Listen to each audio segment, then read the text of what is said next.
pessoal, tudo bem? Aqui quem fala é o Wellington e nesta aula a gente vai tratar da simplificação de frações algébricas.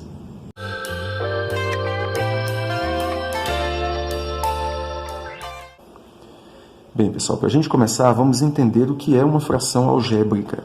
Fração algébrica, como nestes 4 exemplos aqui, é aquela fração que tenha pelo menos uma letra no denominador, ou seja, na parte de baixo da fração. Se tiver uma letra no denominador, ou mais letras, a gente vai dizer que esta fração é uma fração algébrica. Para a gente simplificar uma fração algébrica, e simplificar é reduzir esta fração a valores menores, parecido com o que a gente faz com a fração normal. A gente tem algumas técnicas que a gente vai aprender agora. Vamos começar com este exemplo aqui. 3 sobre 3A.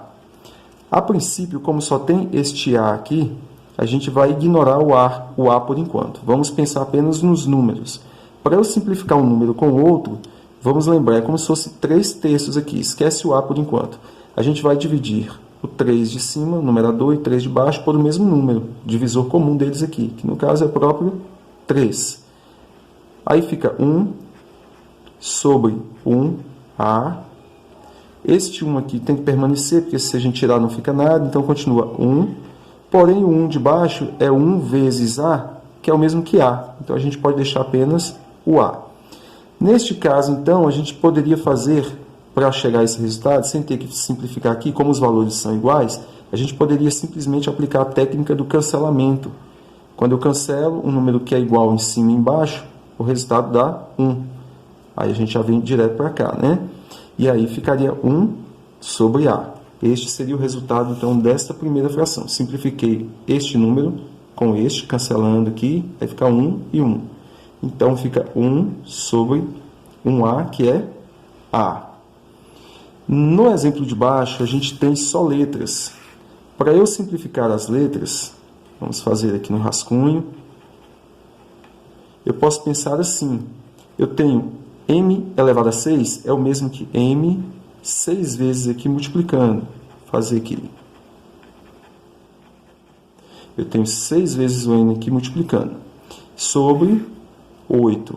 8m. Então, 1, 2, 3, 4, 5, 6, 7, 8. Não é muito prático, né? Mas é para a gente entender. Tenho aqui m elevado a 6 e m elevado a 8. Eu posso cancelar cada m de cima com m de baixo. Aí cancelo cada um de cima com um de baixo aqui. Aí cancelei. Vou cancelar 6 deles. Parei por aqui porque não tem mais em cima para eu cancelar. Ficaram 2 embaixo e em cima nenhum. Lembre-se que quando a gente cancela, o resultado é 1. Então aqui ficou 1 vezes 1 vezes 1 vezes 1 vezes 1 vezes 1, que é 1. E embaixo ficou o m duas vezes, que sobraram, que é m ao quadrado. Então, fica m ao quadrado. Então, neste caso, fica 1 sobre m ao quadrado. Só que, para a gente fazer isso aqui, a gente só vai ter praticidade se for para entender.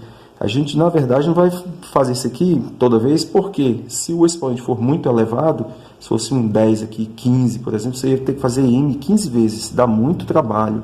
Então, o que você faz? Veja a diferença aqui entre um e outro. Aí a gente vai pensar assim, embaixo tem mais. Então, qual é a diferença do m, da potência do m que está embaixo para o que está em cima?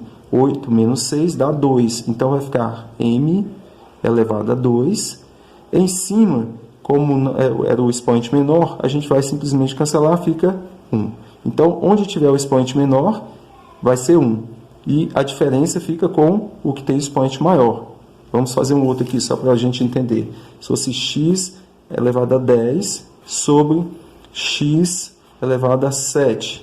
Eu sei que o que tem mais, o expoente maior, é o de cima. A diferença é 3, né? 10 menos 7, 3. Então, em cima que tem mais, vai continuar lá um x elevado a 3. E embaixo cancelaria, ficaria 1. Tudo aqui elevado sobre 1 é o mesmo que x ao cubo. Porque o denominador 1 a gente pode ignorar. Ok? Então, fica assim. Aqui, então, vamos refazer. O maior está embaixo, então vai continuar um m embaixo com a diferença de 8 menos 6, 2. e em cima ficou apenas o 1, ok? No de baixo a gente tem tanto número quanto letras. Para os números a gente vai fazer daquele jeito que a gente fez lá em cima. Se forem iguais a gente simplesmente cancela, o resultado é 1.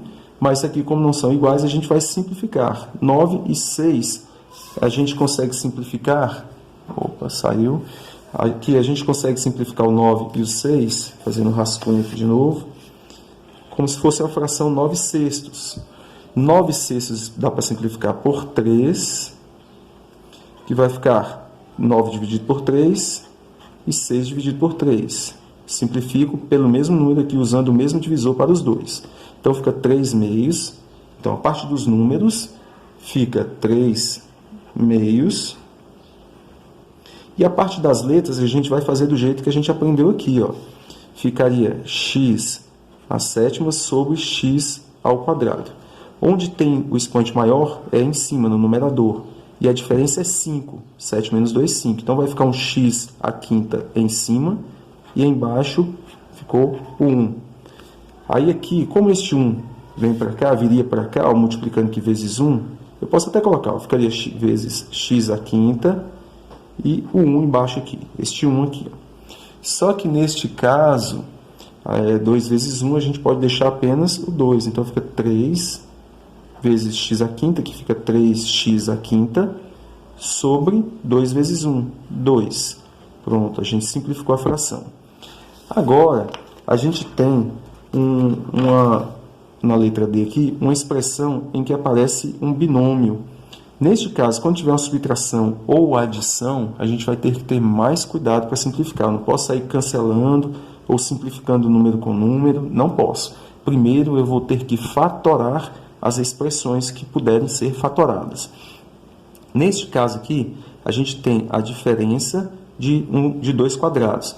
Então, para eu fatorar a diferença de 2 quadrados, é só eu lembrar que é a raiz quadrada do primeiro, vou colocar aqui raiz quadrada de x ao quadrado, que é x, e a raiz quadrada do segundo, 2. Aí eu faço uma vez mais e do mesmo jeito com o menos, ok? Então, a diferença de 2 quadrados eu fatoro tirando a raiz quadrada do primeiro e do segundo e colocando uma vez com mais, outra vez com o menos. Fatorei. Vamos fatorar o de baixo se der. Na expressão de baixo, a gente não tem diferença de 2 quadrados, porque este lado aqui não dá para tirar a raiz quadrada. Mas a gente pode fatorar colocando fator comum em evidência. Então, se tiver o fator comum, como tem aqui embaixo, a gente coloca em evidência. Fator comum aqui, no caso, vai ser dos números, que é o divisor dos 2, que é 2. Abrir parênteses, aí eu faço 2x dividido por 2, posso cancelar o 2 com o 2 aqui, fica só x. Menos 4 dividido por 2 dá 2, eu coloco dentro dos parênteses. Agora, observe que a gente tem uma multiplicação aqui e outra aqui. A gente pode agora aplicar o cancelamento, desde que seja da expressão inteira de um lado da multiplicação, porque, veja, quando eu tenho uma multiplicação, se eu tiver 2 vezes 3 e embaixo eu tiver 3 vezes 5, a gente pode aplicar a técnica do cancelamento desde que seja uma multiplicação. E aí eu posso cancelar, por exemplo, o 3 com este 3. Aí fica apenas 2 e o 5, 2 quintos. Então eu posso cancelar se eu puder cancelar a parte inteirinha de um lado da multiplicação com a parte inteirinha de outro lado da multiplicação aqui, ok? Neste caso aqui, eu posso cancelar esta parte aqui inteira com esta parte inteira, porque os dois são x menos 2 são iguais, a gente pode então cancelar. Aí fica apenas x mais 2 sobre 2. De forma nenhuma eu posso cancelar este 2 com este 2, simplificar os dois, não posso, porque tem uma adição aqui. Eu só posso cancelar se for multiplicação, ok? Se tivesse uma multiplicação aqui, eu podia cancelar os dois. Aí daria 1, o resultado aqui da simplificação ou do cancelamento. Mas como tem uma adição, eu não posso cancelar nem aqui, por exemplo. Eu tenho 4 e 4. Eu não posso, de forma nenhuma, cancelar esse 4 com este 4, porque eu tenho aqui uma subtração, só se fosse uma multiplicação. Bem, pessoal, é isto. Espero ter ajudado. Se você não é inscrito no canal ainda, se inscreva para receber a sequência dos vídeos. Um abraço e até o próximo.